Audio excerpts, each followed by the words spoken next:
नमस्कार। एक बार एक शिष्य ने विनम्रतापूर्वक अपने गुरुजी से पूछा, गुरुजी, कुछ लोग कहते हैं कि जीवन एक संघर्ष है, कुछ अन्य लोग कहते हैं जीवन एक खेल है और कुछ जीवन को एक उत्सव की संज्ञा देते हैं। इनमें कौन सही है? गुरुजी ने तत्काल बड़े ही धैर्यपूर्वक उत्तर दिया, पुत्र, जिन्हें गुरु नहीं मिलता उनके लिए जीवन एक संघर्ष है, जिन्हें गुरु मिल गया उनका जीवन एक खेल है। और जो लोग गुरु द्वारा बताए गए मार्ग पर चलने लगते हैं, मात्र वही जीवन को एक उत्सव का नाम देने का साहस जुटा पाते हैं। यह उत्तर सुनने के बाद भी शिष्य पूरी तरह संतुष्ट नहीं हुआ। गुरुजी को इसका आभास हो गया। वह कहने लगे, लो, तुम्हें इसी संदर्भ में एक कहानी सुनाता हूँ। ध्यान से सुनोगे तो समय अपने प्रश्नों का उत्तर पा सकोगे।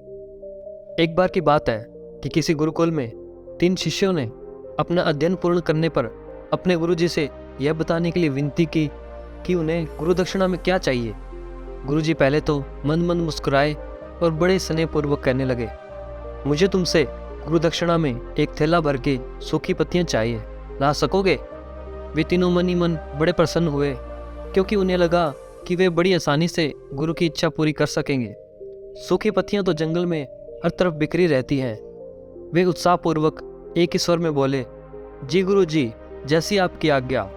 अब वे तीनों शिष्य चलते चलते पास के एक जंगल में पहुंचे, लेकिन यह देखकर कि वहां पर तो सूखी पत्तियां केवल एक मुट्ठी भरी थी, उनके आश्चर्य का ठिकाना न रहा। वे सोच में पड़ गए कि आखिर जंगल में कौन सूखी पत्तियां उठाकर ले गया होगा। इतने में उन्हें दूर से आता हुआ एक किसान दिखाई दिया। वे उसके पास पहुंचकर उससे विनम्रतापूर्वक याचना करने लगे कि वह उन्हें केवल एक थैला भर सूखी पत्तियां दे दे। अब उस किसान ने उनसे क्षमा याचना करते हुए कहा कि वह आपकी मदद नहीं कर सकता, क्योंकि उसने सूखी पत्तियों का ईंधन के रूप में पहले ही उपयोग कर लिया था। अब वे तीनों पास में ही बसे एक गांव की ओर इस आशा से बढ़ने लगे कि हो सकता है वहां पर उस गांव में उसकी कोई सहायता कर सके। वहां पहुंचकर उन्होंने एक व्यापारी को देखा तो बड़ी उम्मीद से उससे एक थैले भर सूखी पत्तियां देने के लिए प्रार्थना करने लगे, लेकिन उन्हें फिर से एक बार निराशा हाथ आई, क्योंकि इस व्यापारी ने तो कुछ पैसे कमाने के लिए सूखी पत्तियां बेच दी।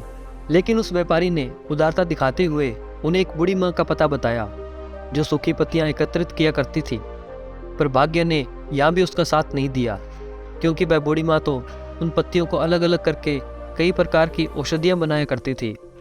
अब निराश होकर वे तीनों खाली हाथ ही गुरुकुल लौट आए। गुरुजी ने उन्हें देखते ही स्नेहपूर्वक पूछ लिया, पुत्रों, ले आए गुरु दक्षिणा? तीनों ने सर झुका लिया।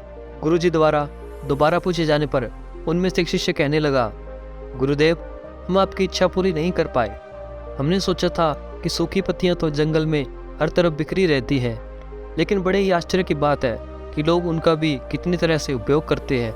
गुरुजी फिर पहले की तरह मुस्कुराते हुए बोले, निराश क्यों होते हो? प्रसन्न हो जाओ। और यही ज्ञान की सूखी पत्तियां भी व्यर्थ नहीं हुआ करती, बल्कि उनके भी अनेक उपयोग हुआ करते हैं। मुझे गुरु दक्षिणा के रूप में दे दो। तीनों शिष्य गुरुजी को प्रणाम करके खुशी खुशी अपने घर की ओर चल दिए।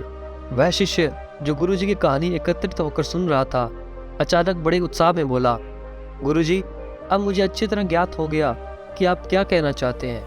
आपका संकेत इसी ओर है ना कि जब सूखी पत्तियां भी बेकार नहीं होती, तो फिर हम कैसे किसी भी वस्तु या व्यक्ति को छोटा और महत्वहीन मानकर उसका तिरस्कार कर सकते हैं। चींटी से लेकर हाथी तक और सुई से लेकर तलवार तक सभी का अपना अपना महत्व होता है। गुरुजी भी तुरंत ही बोले, हाँ पुत्र, मेरे कहने का यही तात्पर्य है कि जब भी किसी व्यक्ति से मिले तो उसे यथायोग्य मान देने का प्रयास करें, ताकि आपस में स्नेह, सद्भावना, सहानुभूति बनी रहे और हमारा जीवन संघर्ष के बजाय उत्सव बन सके।